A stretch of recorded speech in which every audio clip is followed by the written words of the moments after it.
What's up? Welcome back to Nowstalgia. Dave here with a review of Maestro, the new biopic film from Bradley Cooper, out now on Netflix. Maestro is, of course, the story of Leonard Bernstein, Cooper playing the title role as well as directing the film. Cooper's first film he's directed since A Star is Born way back in 2018. It's been a minute. He got the gang back together again for this. Matthew Libatique back as the cinematographer, same as A Star is Born. Cooper worked with Josh Singer, acclaimed, famed screenwriter, on this play, on the screenplay. And Maestro had actually been, about 6 years in the making on the Cooper side of things after Steven Spielberg approached him and wanted to kind of pass the torch of making the Leonard Bernstein biopic on to Cooper. And Cooper, I think, obviously really elevated himself in Hollywood with A Star is Born on the strength of obviously an amazing performance from him as Jackson Maine, but also an incredible directorial effort for his debut directorial feature. And Maestro continues this trend where Bradley Cooper is now one of the most intriguing and ambitious filmmakers we have in Hollywood. And that alone, I think, deserves just so much appreciation. The fact that he's also an amazing and committed actor and also a really fun celebrity, very committed Hollywood person, I think all that's great. I love Bradley Cooper. I am very invested in his career, and I liked Maestro a lot. I think this is an ambitious movie. It takes some swings. It has some interesting priorities, but at the center of it all is amazing technical craft and vision for a movie. It is not one of the staid, hokey, stereotypical biopic treatments. This is very much something that kind of jumps across time versus trying to chronicle everything about the person's life somehow into 2 hours. It is, I think, very specific in what its aims are. And Cooper, again, is kind of mesmerizing in the lead role. And the role of Leonard Bernstein, I think, makes a lot of sense to get the biopic treatment. Of course, Leonard Bernstein, starting out as the first American-born conductor to lead a major American symphony orchestra, when he kind of partially by chance is able to take over the New York Philharmonic, but ultimately became one of the most significant, influential, and also most famous figures in the New York music scene in the 20th century. I think famously, working on the scores and compositions to works such as On the Waterfront and West Side Story. But really, as his fame continued, he, I think, was almost like the face of like classical and like traditional technical music in America, and became a very famous figure, very famous, New York culture figure, and continued, I think, to, through the history, continued to influence a lot across the decades, after his star and his legacy was long established. So it makes plenty of sense to make a movie about Bernstein. Coming into this movie, there was some controversy, some polarization anyway, around the fact that Cooper wore a prosthetic nose to portray Bernstein. I would say that it does not come across as, I think, obtrusive or like overdone in any way when you watch the movie, to be honest. And also, I think if you want to think about that more, there's a great piece by Mark Harris on Slate regarding this. I would say read that. Really good perspective from a fellow Jew. Anyway, moving past that, Maestro, man, like there's just like I think a lot of key sequences with this movie that really I think drive it home for me. And the talking point with Maestro to this point. And this is a movie that we expect to be Best Picture nominated, Best Actor, Best Actress, Carey Mulligan as Leonard Bernstein's wife, Felicia Montealegre, perhaps a screenplay nom as well. But yeah, it will be there at the Oscars. But the thing is, the talking point has been whether the film Maestro like amounts to something in the end, or does it leave you feeling completely, something at the end. And heck, I mean, there's funny jokes to be made about the fact that we just got a high-profile movie about a composer in Tar last year. Of course, that would be a fictional composer. Nonetheless, did Todd Field and Cate Blanchett eat Bradley Cooper's lunch in a certain respect? Perhaps. I think Tar's a better movie for sure. Check my review on that. Nonetheless, I think that Maestro, even if it doesn't like have a satisfying conclusion or like statement, I just think that there's just so many like dynamite aspects to this movie. Not to mention the craft the entire time is like impeccable, that I can't help but be really appreciative of the movie, even if maybe certain aspects of it can make you feel cold. Nonetheless, I mean, just kind of sitting with Bernstein, I think if anything, the critique can be like we spend a lot of time with Felicia, and Carey Mulligan's great in the role. I mean, she's great in everything. Nothing surprising there, but we spend a lot of time with Felicia and her relationship to Bernstein, specifically her feelings being in a relationship with a man who is so lauded and so esteemed that it's almost like an energy sapping thing to be in that orbit at all times. And that's doubled up by the fact that Bernstein was not a faithful husband, and he was having affairs both with men and women, and was being less discreet about that. And like, it's interesting that the movie really wants to ground itself in how that infidelity, how that relationship was like kind of at the core. Meanwhile, you're watching the movie and it's like, Bernstein, he's so charismatic and Cooper is so compelling when he's charismatic. I mean, all the early scenes, we start off in like 1943, young Bernstein, young like Bradley Cooper without any like real like facial prosthetics to make himself look older. You understand why the guy is the life of the party. He's just so charismatic and so compelling. And the movie, kind of skips across generations or time. We jump across a few decades, and we spend a lot of time with Bernstein with gray hair. And the thing is, it's like I would like to just spend more time basking in the greatness. The kind of like this is at the end of the day, this is a great man biopic, right?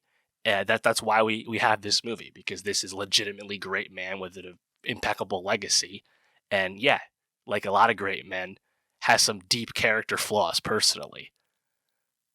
It's just interesting that like the perspective of the wife is actually so influenced in the movie, even though despite the fact that most of the scenes you get with Felicia are also scenes that also feature Lenny, whereas Lenny has tons of scenes without his wife in the movie. So I don't know. It's kind of like a mismatch of like what you see on the screen and what the screenplay is like trying to drive home. That seems to be kind of the main talking point. And I totally understand it. I can totally see it.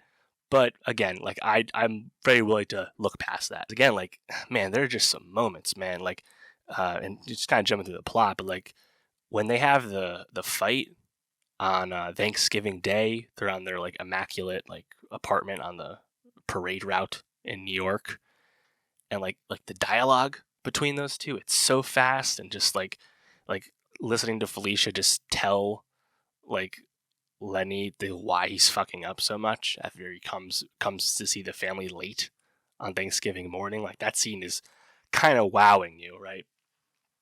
I also have to say, like, I think the scene where Lenny gets approached by Felicia that one of their kids, one of their daughters, played by Maya Hawke, has heard rumors at school about Lenny's affairs, and like Felicia doesn't want Lenny to tell their daughter about them. So he ends up approaching his daughter to sit her down to ease her mind, and tells her about how people are always jealous of him, and this is just another sign of jealousy. And this is like really kind of like unsettling scene, which almost undoubtedly raises more suspicions in his daughter about who her father really is, but also like seeing so, I think, forthright on screen in front of you, this man who's so in conflict with who he was and who he is, as a closeted man, and just kind of unwilling to accept what that is in front of everyone. And I think that scene was really incredible. Some of the facial acting, like the mannerisms, performance you get from Cooper, just that presence, I think really sings. And then of course like the directing itself, the conducting of the orchestra. I mean, God, I would watch.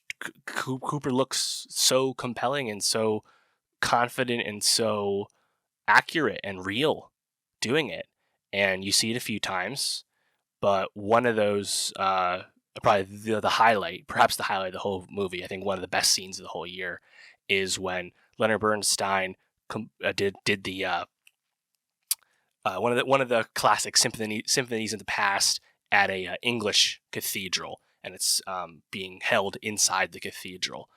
And that is like a really long, kind of swept scene. The camera kind of jumps around a little bit, but you just watch Bernstein just giving it everything, and like you see he's sweaty, and you see the sweat dripping down his brow as he continues to just like round this orchestra through the symphony. And like, you see him glancing over at Felicia, and they basically reconcile at the end of this. And I think it's just completely wowing, like moving scene.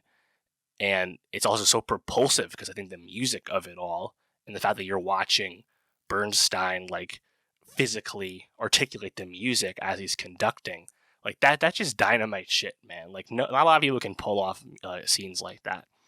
And I mean that I think really blew me away, to be honest. Also, some interesting flourishes like with the movie. You have early on, especially, like there's these moments in the early courtship of Felicia and Lenny where like next thing you know, you're kind of swept into like almost like a dream like state, and you're watching this musical production on stage. We see a lot of like wipes from one setting to completely new settings. Pretty fun, pretty interesting as we continue to jump across time and space early on. The exposition also is pretty, I think, interesting. Like it's on the nose, but I think it's done well. Like this type of biopic that's not going to dwell too much in any individual moment.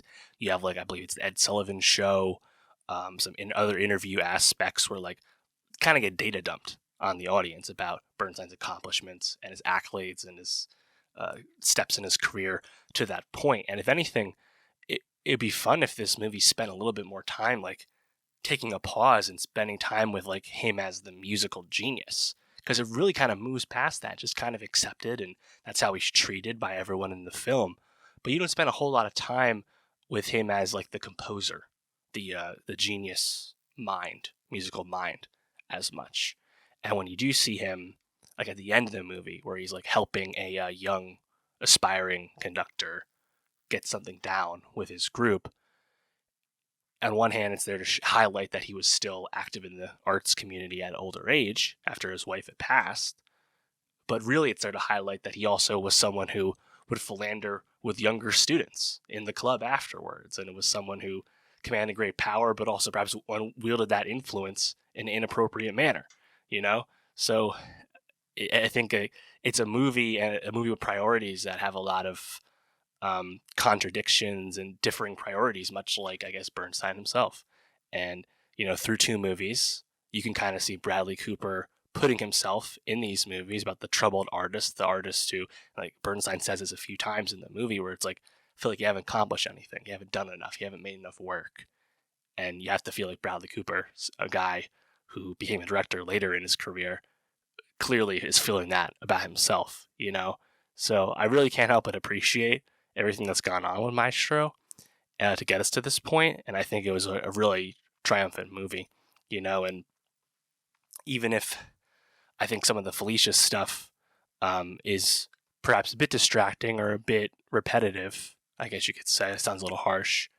On the other hand, when she does get the cancer treatment and the movie kind of flips and Lenny comes back into the fold, that is incredibly heavy and affecting stuff. And watching all that go through until she eventually succumbs to cancer, it's hard to deny the impact that has on the movie as well. And kind of communicating the sadness that Lenny was carrying later in life. Yeah.